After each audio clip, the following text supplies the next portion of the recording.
lot of experts, a lot of politicians from our country has discussed already a lot of things. So I will approach with different perspective. One thing I would like to say very clearly to the international community as well as our Burmese people is we Muslims, including the Rohingyas, we are very proud to be living in a country, majority Buddhist country. We are very proud to be. We do not have any problem, we never had any problem living side by side for centuries, for generations, you know. And first I would like to say that we were living in harmony for a very long time. So this is not the case that we don't like each other. Second thing I would like to clear something is in the morning somebody told about 90% of the people are Buddhist, which is wrong according to the 2014 census, which was just conducted last year. According to that, which is they will not reveal the percentage of the religions because the government afraid they keep lying of 90% of Buddhists, which is wrong. The Buddhists are about maybe the 2/3 of the population, which is between 60 to 65%. Rest of them are, second majority is Muslims, the third majority is the Christian, and then Hindu, and we have some animists. Animists are people who worship the traditional way. The thing is, we are persecuted because of the many reasons, not only because of the religion. I think the religion is one of the main factors here. We cannot deny that we are persecuted because of our belief. And because we have been accepted as one of the indigenous people of this country by previous governments successively till 1970s, even after dictator Myint took power. Because after Myint's time, from 1962 till 1965, Rohingya language was, like Dr. said in the morning, like Rohingya language was among the 10 indigenous languages allowed to broadcast one and only broadcasting service. It was called Burmese Broadcasting Service, or BBS. So if we were not indigenous people of Burma, why our language was given opportunity to broadcast in the service? You know, that is one thing. Another thing is I'm really upset with the international community, because international community, when they heard the words of reform by Myanmar quasi-civilian government, they jumped into the country. I mean, don't get me wrong if I use the word vulture. They jump to the country just to get some resources from Myanmar, because Myanmar is a very resource-rich country. Everybody knows what we have. We have gas, we have petrol, we have other resources like iron and jades and precious stones. That is very sad. They said, whatever, we want to compete with China. We'll have to get we want to fetch something from Myanmar government. Human rights, we will talk later. Like someone said in the morning, we will take care of the human rights, because transition time after 50 years of military regime, it's going to take some time. So don't worry about the human rights. We will talk about that. First, let us get the resources, or the deal with the cheaper deal from the Myanmar government, and that's how we were neglected by the international community. Very sad to say, Norwegian government is one of them. I hope they don't deport me right away, because now we got telecommunication, Telenor, and also in the petrol business. They got two big contracts. Telecommunication business is $1 billion business.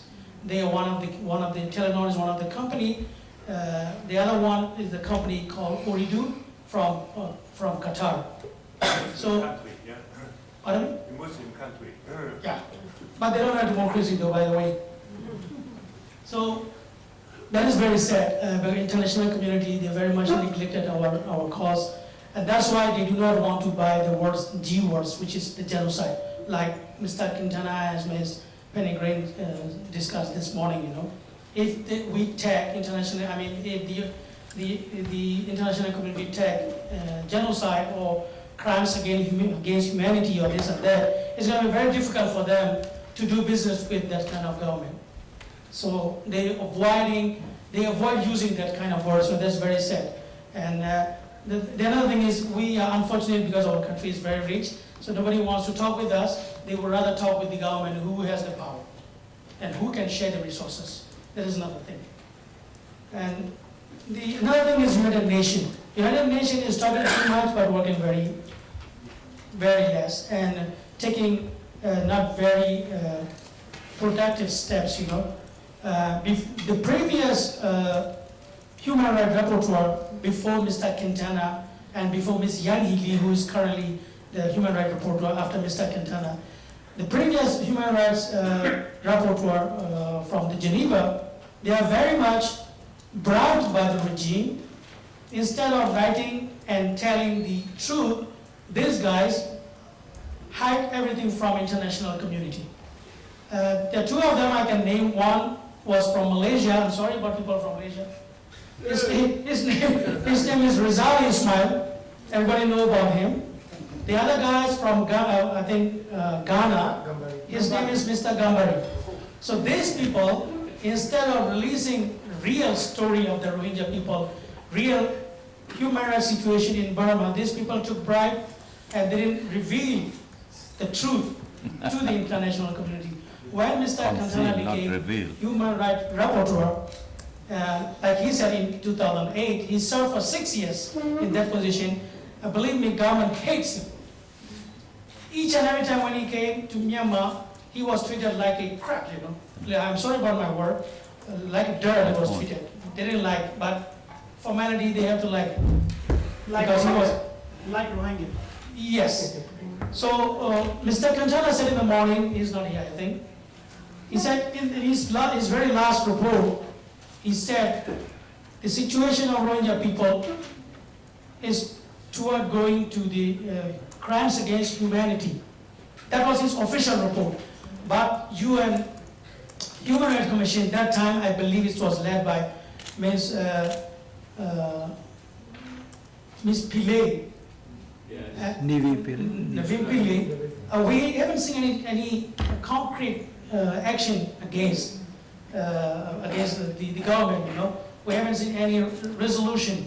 Just the rapporteur presented the reports, it was folded, it became a cold case. We don't know where that report is. And then Ms. Yang Hee Lee became a successor to Mr. Quintana June of last year. When Ms. Yang Hee Lee came to Myanmar July of last year, he stayed about 10 days, and I will tell what in her statement, when she released her statement on the 26th of July of 2014. She said, situation of Rohingya IDPs are deplorable. No basic services. It is undeniable that situation is worse and getting worse in IDPs. Lack of healthcare, no education, no proper livelihood, restriction of movement, no access to education, permanent segregation. So these are a lot of things. I'm just telling few of them.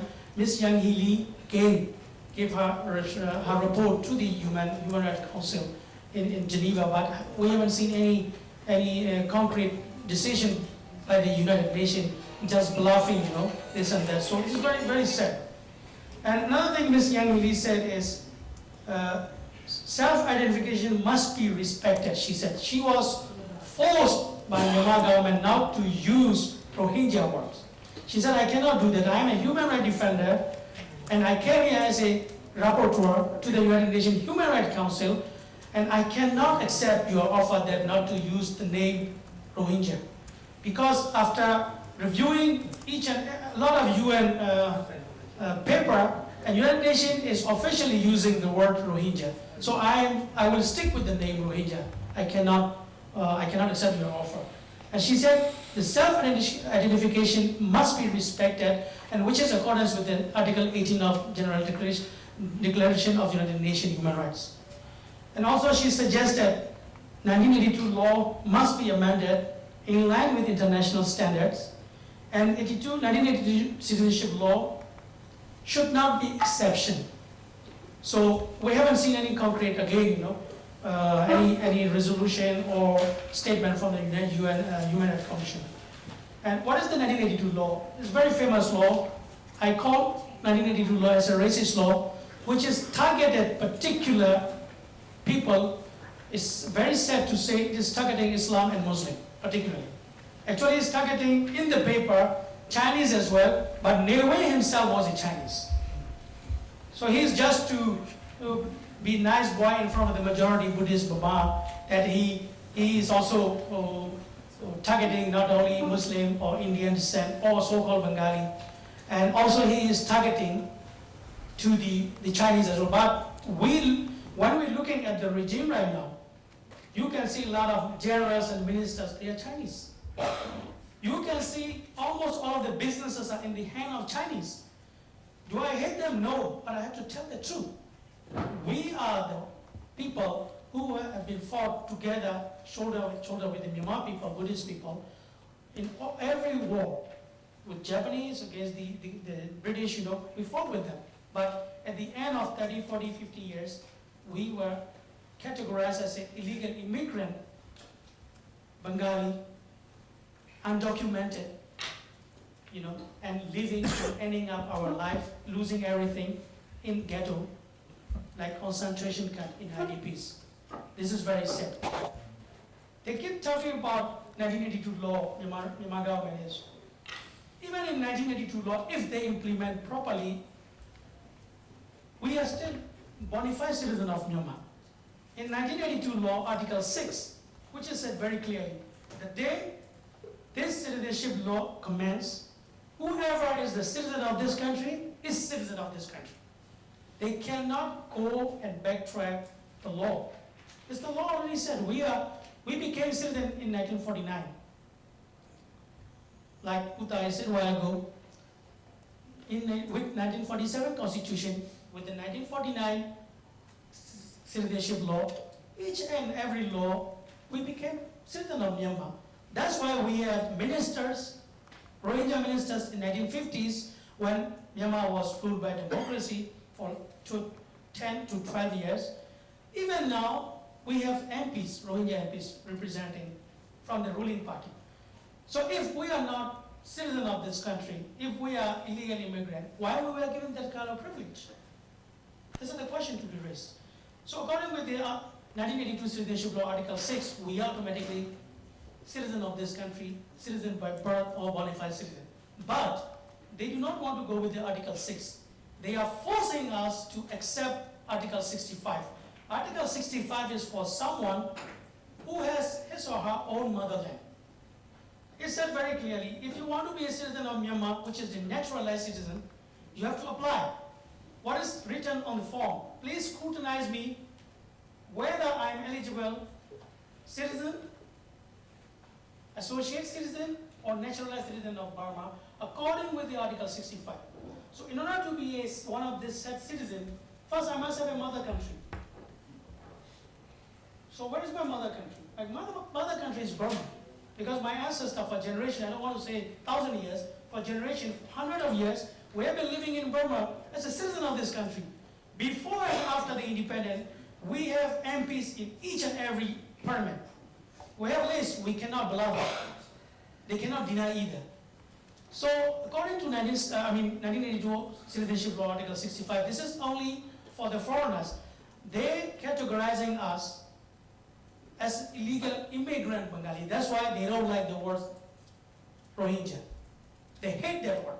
Because if they have to accept Rohingya, they have to give us the full citizenship rights as indigenous people, as an ethnic group, so-called Thayenda. That's why they hate these words. Because we were given that rights previously.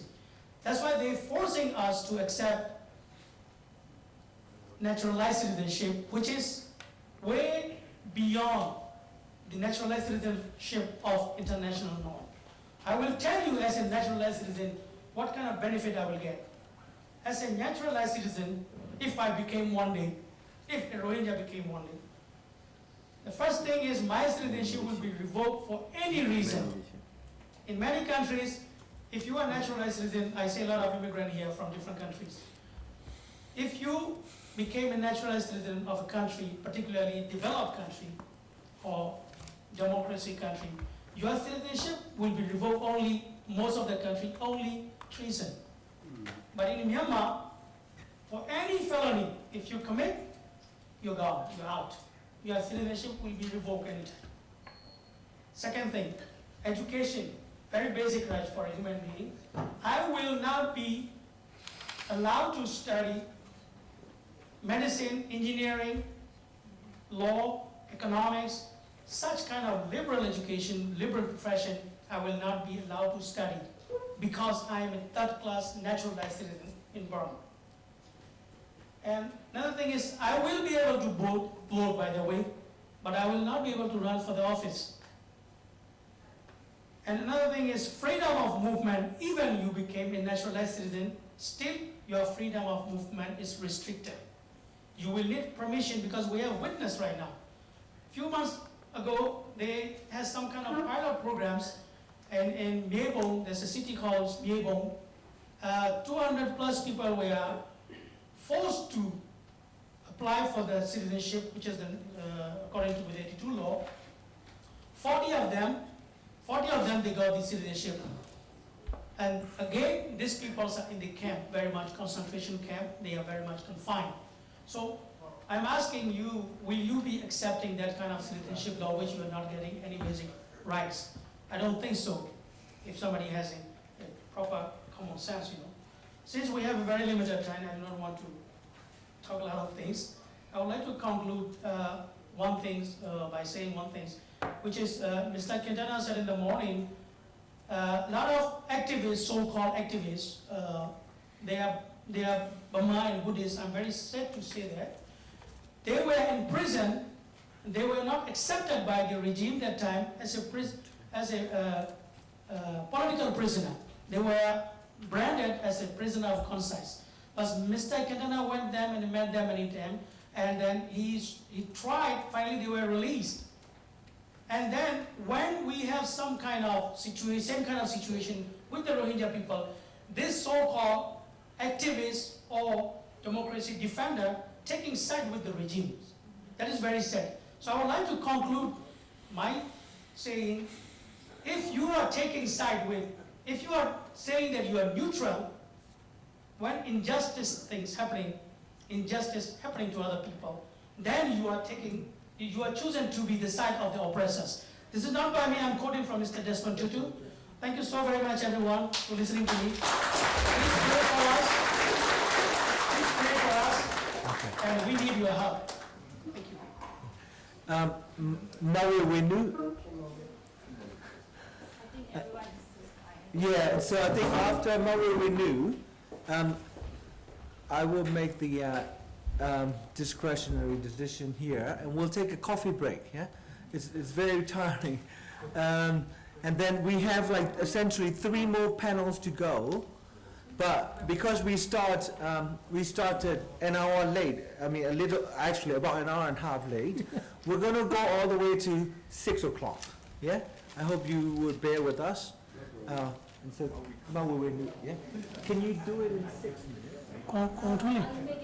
Okay, good. Better. Thank you.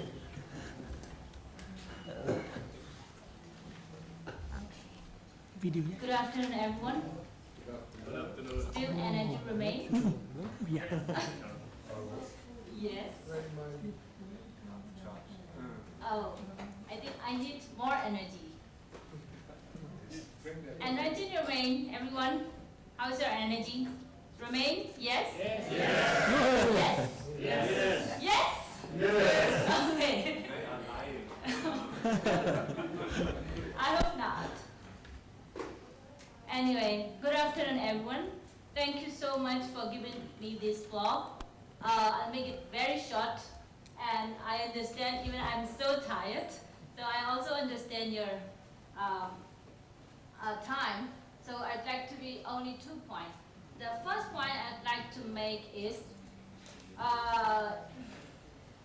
the relationship between international community and Burmese government when it comes to the human rights violations inside the country, including the situations of Rohingya. I would like to say that international community is joining hands to make Rohingya diaspora by letting people to die in the sea or on the land under confinement in Myanmar without having enough humanitarian access and human dignity. Because international community is enjoying euphoria of change in Burma. Since Burmese transformations from military dictatorship to so-called democracy in 2010, most countries, they would like to engage with the Burmese government in development, in investment, in business. And some countries, like United States, they want to say to the international, they want to show international community that their foreign policy to Burma is success. For that reason, they don't want to hear about the human rights violations in Burma.